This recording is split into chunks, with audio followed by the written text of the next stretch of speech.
कंकालेश्वर मंदिर बीडच्या ऐतिहासिक वैभवाची साक्ष देणारं प्राचीन मंदिर। या मंदिराला तब्बल 1000 वर्षांचा इतिहास आहे। हे मंदिर सध्या चर्चेत आहे। या मंदिराच्या 12 एकर जमिनीवर वक्फनं ताबा केल्याचा दावा अमित शहांनी संसदेत केला होता। या मंदिराला शेकडो एकर जागा होती, मात्र या जागेवर अनेकांनी अतिक्रमण केलं। तसेच काही जागा मंदिरातील विश्वस्तांनी परस्परच मुस्लिम समुदायाला विकल्याचं देखील समोर आलंय। त्यामुळे या जागेसंदर्भात महसूल विभाग आणि वक्फ यांची भूमिका समोर येणं गरजेचं आहे। हे प्रकरण सध्या हायकोर्टामध्ये न्यायप्रविष्ट आहे। हिंदू पक्षकार आणि मुस्लिम पक्षकार यांच्याकडून वेगवेगळे दावे प्रतिदावे केले जात आहेत। कंकालेश्वर मंदिराच्या जागेसंदर्भात संजय गुरव यांनी सांगितलं की या मंदिर ट्रस्टच्या काही विश्वस्तांनी जागा मुस्लिम बांधवांना विकली। त्या मुस्लिम बांधवांनी स्वतःच्या सुरक्षेसाठी ही जागा वक्फची असल्याचा दावा केलाय। याबाबत महसूल प्रशासन उदासीन असून त्यांच्याकडे पाठपुरावा करून देखील कोणतीही कारवाई झाली नसल्याचं गुरव यांनी सांगितलं।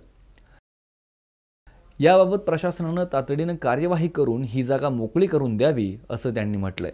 विशेष म्हणजे मंदिर परिसरातील जागेसोबतच मंदिराच्या जागेवर देखील वक्फनं दावा केल्याचं गुरव यांनी म्हटलंय। त्यांचं म्हणणं आलं हे बी आमचं वक्फ आम्हाला खाली करून द्या, ही आमची जागा आहे, हे वक्फ बोर्ड अजून ह्याला बी भांडते। वक्फ बोर्डाचं असं म्हणणं आहे की ही बी आता मंदिराची जागा सुद्धा वक्फ बोर्डाची। हा, हे सगळं मागतं ते आम्हाला सगळं खाली करून द्या, तुम्ही पुजारी नाही म्हणून।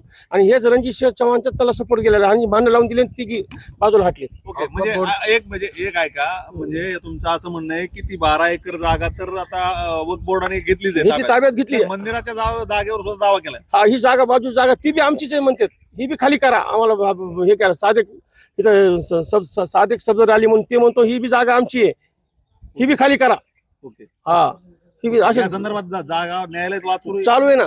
न्यायालय हायकोर्टात रिट पिटिशन दाखल केलं, रिट पिटिशन दाखल केलं। केंद्रेकर साहेबांनी आम्हाला जमीन मोजून घेतली। आता मी जाधव साहेबांना नकाशा दाखविला, ते नकाशा दाखविला, सगळं ती जमीन मोजून घेतली, त्यात सगळं अतिक्रमण केलेली जागा दाखविली, सगळं माझ्याकडे। आणि पुन्हा धर्मदाय चालू आहे, लातूरला चालू आहे। आता दिवाणी दावा ठोकायचा आम्हाला, कारण बाबा ही अशी जमीन विकून राहिले ना, इथं लक्ष नाही दिलं जमीन विकून टाकणार। त्यामुळे आता अमित शहामुळे जमीन आता वाचणारी, कारण 101% जमीन विकणार नाही। तर अमित शहा यांनी संसदेत केलेला दावा खोटा आहे। पुरावे न पाहता त्यांनी हा दावा केला असून 12 एकर 18 गुंठे जमीन निजाम काळात दर्ग्याला देण्यात आली आहे। हे प्रकरण उच्च न्यायालयात न्यायप्रविष्ट आहे।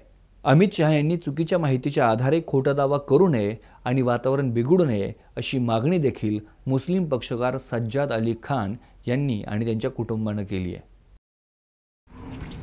त्यांनी अमित शहाने जे विधानसभेत लोकसभेत जे वक्तव्य दिलं की कंकालेश्वरची जमिनीवर 12 एकर जमिनीवर जे तर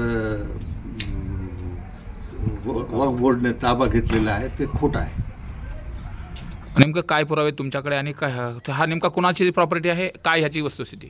हे मुनव्वर शाह खादरी दरगाह मुनव्वर शाह खादरी की वक्फ प्रॉपर्टी है और मज़ार हमीदा बानो की वक्फ प्रॉपर्टी है। आता कोणाच्या ताब्यात आहे आणि नेमकं या संपूर्ण प्रकरणामध्ये कंकालेश्वर मंदिराचा काय संबंध येतो? काही संबंध येत नाही। ही जी तुमच्या ताब्यात आता जमीन आहे ती कशा पद्धतीने तुमच्याकडे आली आणि ती वक्फ प्रॉपर्टी कशी झाली आहे, काय सांगाल याचा इतिहास काय नाही? ते इतिहास दिवाणवाडा मस्जिदचं जे तर